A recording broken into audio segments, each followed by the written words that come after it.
Okay, so let's talk about problems 1 and 2 from our interim assessment 4 review. And this is just from your practice.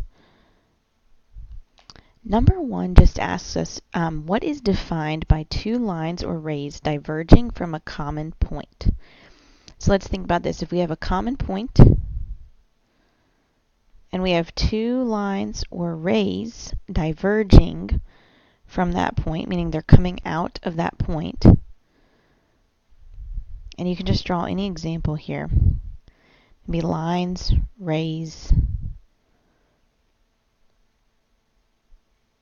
Then that would be an angle. That is forming an angle for us.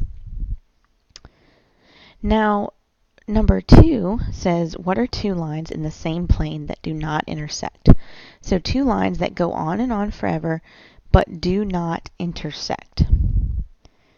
Think about that. By definition, two lines that go on and on forever, but do not intersect are called parallel lines.